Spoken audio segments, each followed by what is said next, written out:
সালাম স্টিল ভোটের গাড়ি নিয়ে নাটোরে নির্বাচনী প্রচারণার খবর জানাচ্ছেন প্রতিনিধি জুলফিকার হায়দার জোসেফ।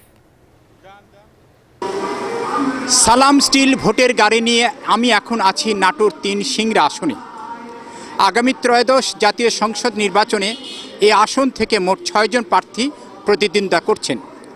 এদের মধ্যে রয়েছেন বিএনপি থেকে মনোনীত অধ্যক্ষ আনারুল ইসলাম আনু, তিনি ধানের শীষ নিয়ে প্রতিদ্বন্দ্বিতা করছেন। বিদ্রোহী প্রার্থী হিসেবে আছেন বিএনপির দাউদার মাহমুদ, তিনি ঘোড়া প্রতীক নিয়ে প্রতিদ্বন্দ্বিতা করছেন। এবং ১১ দলীয় জোট থেকে জোট সমর্থিত শাপলা করি নিয়ে প্রতিদ্বন্দ্বিতা করছেন এনসিপির প্রার্থী জার্জিস কাদির। ভূমিকম্প সহনীয় মোস্ট ডিউরেবল দেশের প্রথম থার্মেক্স রড সালাম স্টিল। সালাম স্টিল বোঝে ডিউরেবিলিটি। সালাম স্টিল মোস্ট ডিউরেবল স্টিল।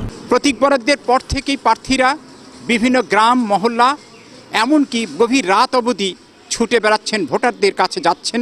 এই সিংড়ার মানুষ, তাদের একটি দাবি, তারা বলছেন যে প্রার্থী তাদের সিংড়ার উন্নয়নে কাজ করবে এমন প্রার্থীকেই তারা এবার নির্বাচিত করবেন।